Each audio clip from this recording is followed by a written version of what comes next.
There is a silence that falls before a man breaks through. It's the kind of silence that echoes in the chest, a tension, a trembling in the bones right before life bends, not because of luck, not because of fate, but because a man decided that he would no longer live as a wanderer chasing goals, but as a warrior led by mission. A goal is a target, but a mission is a fire that cannot be extinguished.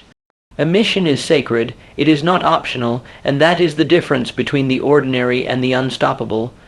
Look around, the world is full of people with goals.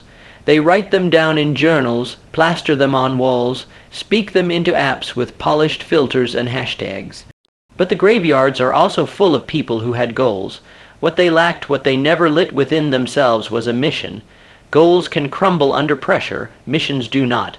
A man with a mission cannot be seduced by comfort. He cannot be disarmed by setbacks. He cannot be distracted by applause, because he is possessed by purpose. Edison didn't merely want to invent the light bulb, he was on a mission to illuminate the world. Carnegie didn't just want wealth, he was driven by the idea that men should rise, build, give back, and leave society stronger than they found it. Disney didn't just dream of cartoons, he saw a kingdom of imagination that would outlive him.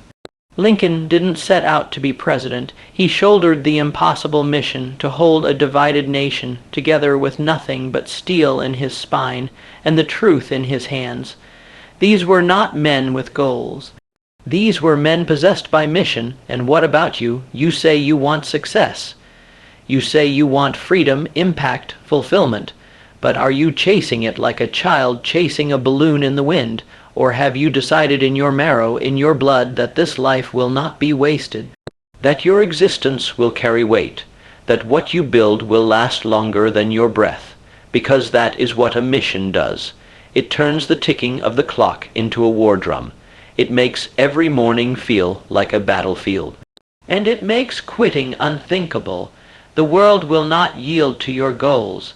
It bends only to those who are consumed by something greater.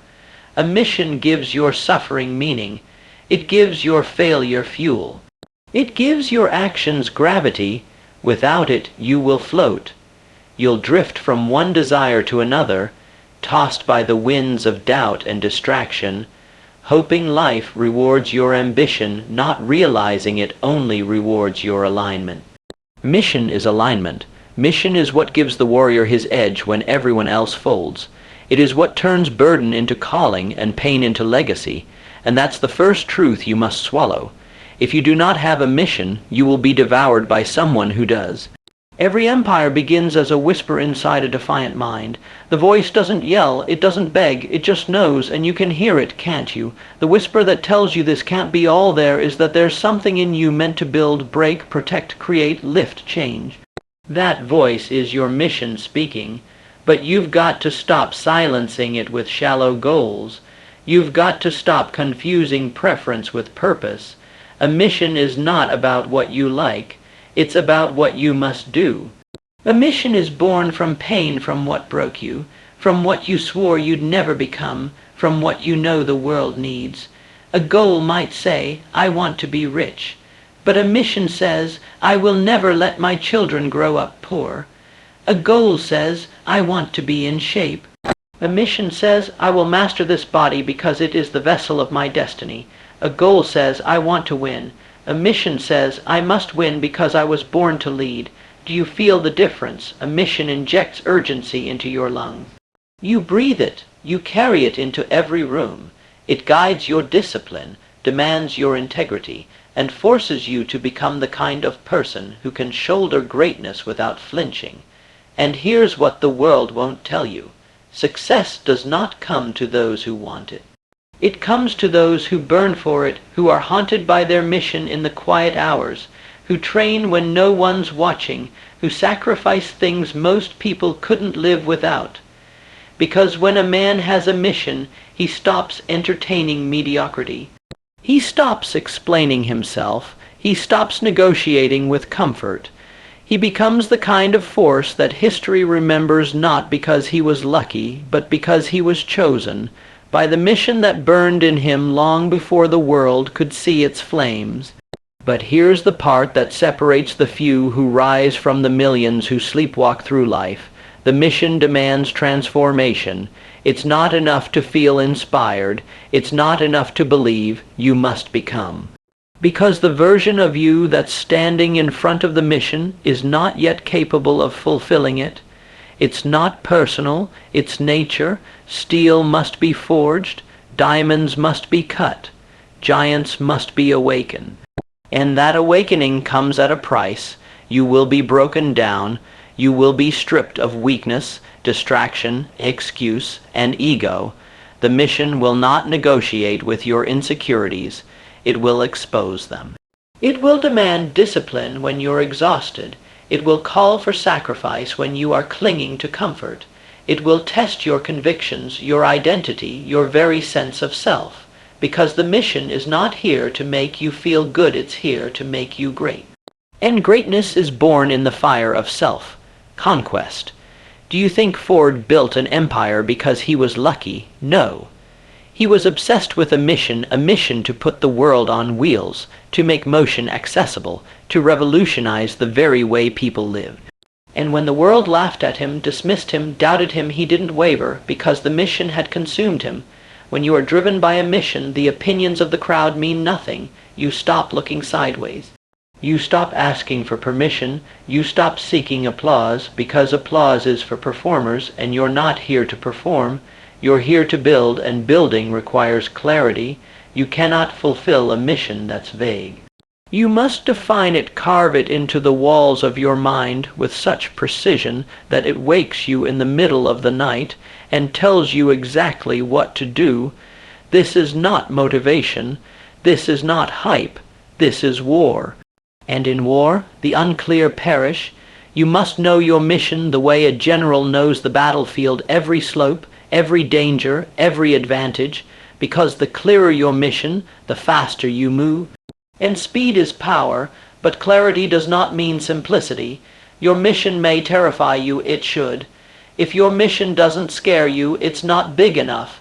It should stretch you, provoke you, demand the kind of character you haven't even met yet. That's how you know it's real. That's how you know it's sacred. The smallness of your fears is nothing compared to the size of what you were born to build. Don't let fear shrink your future. Let the mission expand your courage. There is a force in this world that bows only to the relentless. You won't access it by dabbling. You won't tap into it with half effort or one foot in the door ambition. You must go all in. There's no middle ground between ordinary and legendary. There is no neutral when you're on a mission. You are either rising or rotting. You are either forging your destiny or following someone else's. And make no mistake, if you don't pursue your mission, someone will hire you to build theirs. This is the truth that breaks the weak. The world is not waiting to reward you for being good. It's waiting to submit to those who are driven, focused, and ruthless enough to follow through. A man with a mission does not beg for opportunity, he creates it. He does not seek praise, he builds systems. He does not fantasize, he executes. And the more he executes, the more unstoppable he becomes. Because action fuels identity, and your identity is the foundation of your empire. That's why discipline isn't optional. It's sacred. Discipline is how you prove to yourself that your mission matters, that you're not just another wishful thinker with a dream and no teeth, that you are the kind of man who finishes what he starts. Do you think the titans of history relied on mood? You think Lincoln felt inspired every morning with a nation tearing itself apart? You think Edison felt invincible after 1,000 failed experiments? No, they moved anyway, because when your mission is clear, you no longer wait for the feeling, you become the weapon. And once you become the weapon, the world takes notice. People may not understand your vision at first.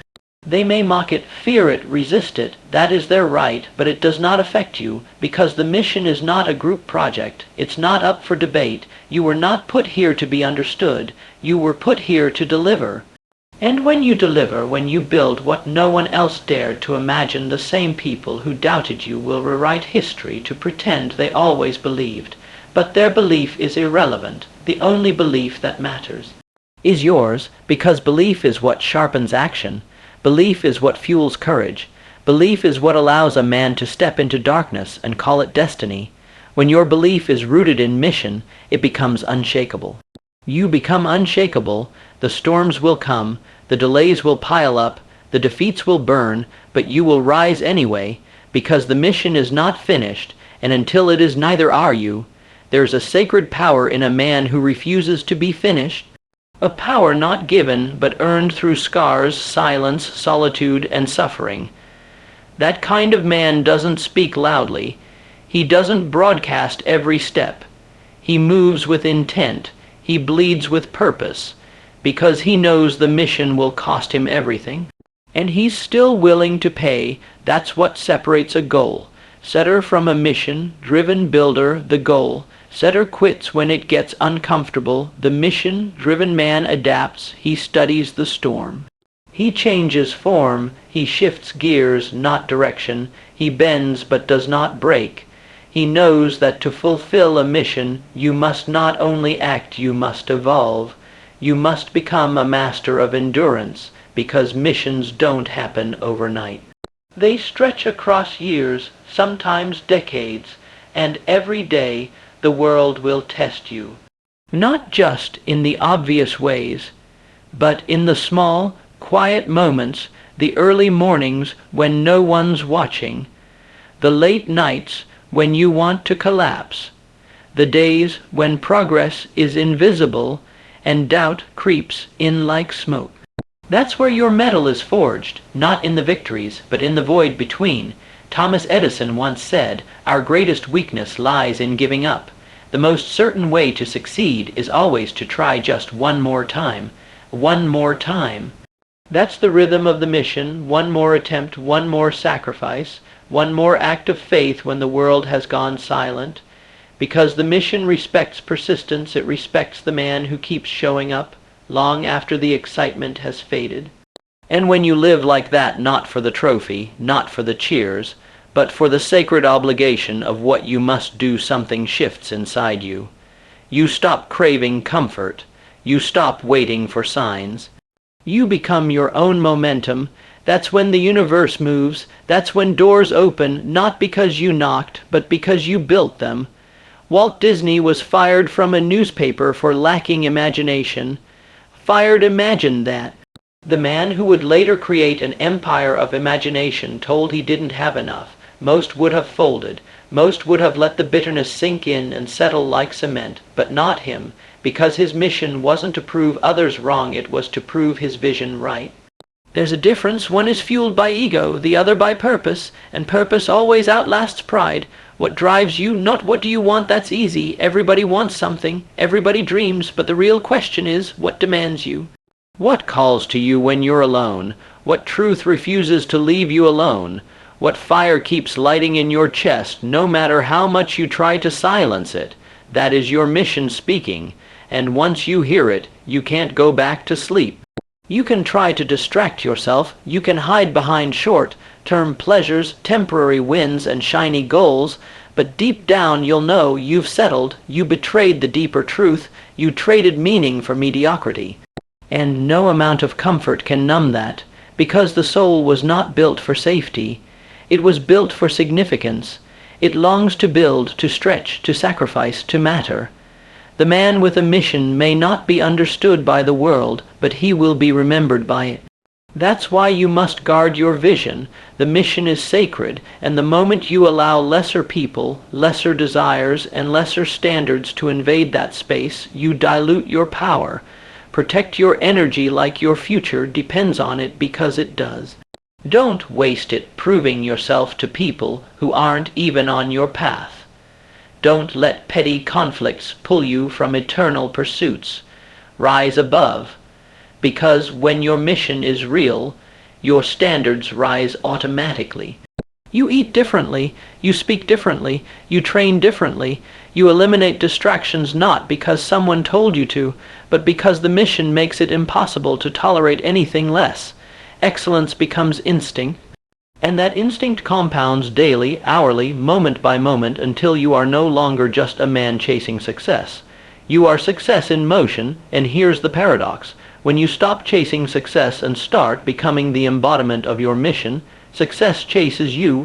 Opportunities arrive. People are drawn to you, not because you begged, not because you marketed louder, but because the energy of a man in alignment with his mission is magnetic. There is no substitute. The world feels it, even if it can't explain it. That's the magic of conviction. Conviction cuts through the noise. It pierces resistance. It silences distraction.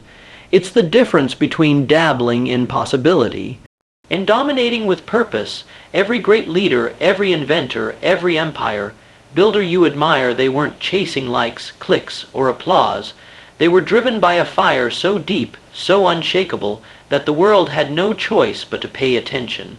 You want that level of impact? Then stop playing small, stop treating your dream like an option, stop flirting with your future, decide, commit, go all in, burn the fallback plans, shatter the excuses, and tell the world not with words, but with work that you are here on a mission, and that nothing will stop you from fulfilling it.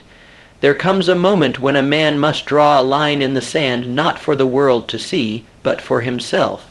A sacred vow, a personal declaration that says, from this moment forward I no longer participate in my own mediocrity. That moment is the birth of a mission, not when you get inspired, not when you read another book, but when you truly decide that you're done compromising, done waiting, done pretending your time isn't now. That's the shift, that's the ignition point, because success doesn't respond to intentions. It responds to resolve. Look at Abraham Lincoln. He lost 8 elections, faced mental breakdowns, watched his sweetheart die in his arms, and yet he kept going. He didn't run on confidence. He didn't wake up every day smiling. He was haunted, tested, broken, but never finished, because the mission was greater than the pain, greater than the failure, greater than him. He knew he was chosen, not in some divine way, but in the way every man is when he accepts the burden of responsibility. Lincoln didn't chase the presidency. He answered a call. That's what mission looks like. It's not about you. It's about what moves through you, what demands to be built through your hands, through your voice, through your relentless pursuit. That's why it hurts when you delay it. That's why comfort feels like a slow death, because you were never designed to settle. You were designed to lead, but leadership isn't about titles. It's not about position. It's about example. Every man on a mission becomes a lighthouse, not by shouting, but by shining. His life becomes the evidence. His daily discipline becomes the doctrine. His results become the sermon. And the world follows not because he commands it, but because he embodies it. People don't believe words anymore, they believe witness. And when you move like a man on a mission, your entire presence becomes a witness to what's possible. That's how legacies are born, not in moments of hype, but in decades of faith. That's how empires are built brick by invisible brick, in silence, in darkness, under pressure, until one day the world wakes up and sees what you've already known in your soul for years. Ford knew. Before the Model T revolutionized transportation, he was ridiculed, laughed at, rejected by investors, told he was crazy, but he didn't build for applause. He built for impact. He wasn't chasing a finish line, he was becoming the road itself.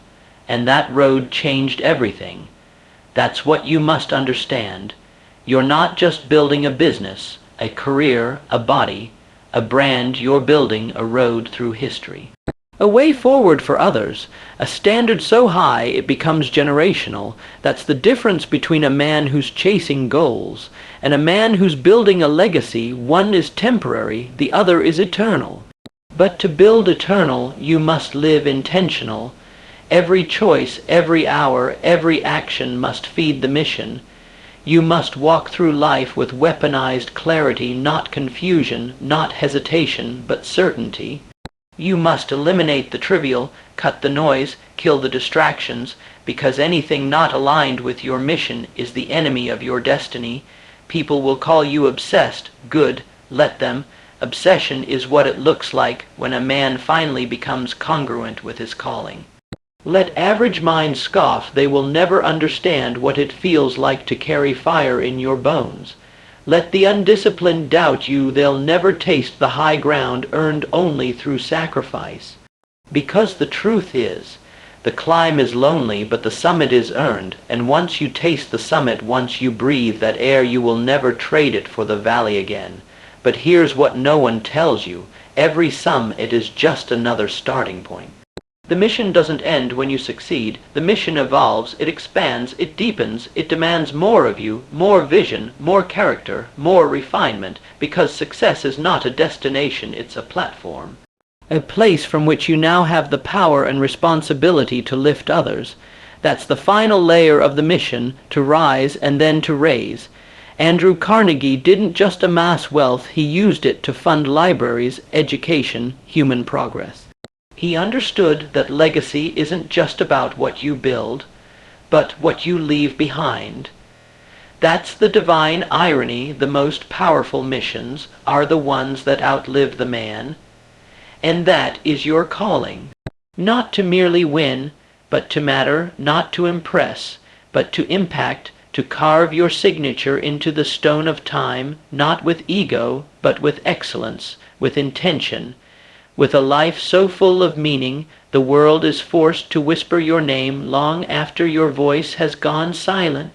So now we stand at the edge of the fire, the place where everything that is false is burned away, where excuses melt, fears collapse, and the truth remains naked and blinding. This is the crucible, and only men with a mission survive the heat. You came here looking for a reason to keep going, but the truth is, the reason has always been you. You are the storm. You are the instrument. You are the messenger of your own destiny. Stop waiting for signs. You are the sign. Stop begging for permission. You are the authority. The world does not need more men with goals. The world is drowning in men with goals. But a man on a mission, a man who refuses to kneel to distraction, who rises daily with unshakable intention, who bleeds for the future, he alone can see that man becomes unstoppable. You think you're behind. Good, then move faster. You think you're not ready, perfect. Neither was anyone who ever built anything worth remembering. You think you're tired, then let the mission carry you. Because when you're truly aligned, energy becomes a consequence of purpose. Exhaustion bows before vision. You don't need another plan. You need a decision, a line in the sand, a vow to the deepest part of yourself, and you keep that vow through the hunger, through the dark. Through the silence, you keep it until the world feels your presence before you speak your name. And when they ask you how you did it, don't talk about talent. Don't talk about strategy. Look them dead in the eyes and say, I was on a mission. And I refused to fail. This is the life you were born to live, not a passive existence, not a quiet compliance, but a roaring, relentless purpose-driven mission that lights the sky and scorches mediocrity from the face of the earth. So rise, stand like a man who knows his time has come, walk like every step echoes through eternity, speak like your words are chisels carving mountains, live like your breath is borrowed from legacy. Because you weren't made to chase goals. You were made to fulfill a mission, and now that mission begins.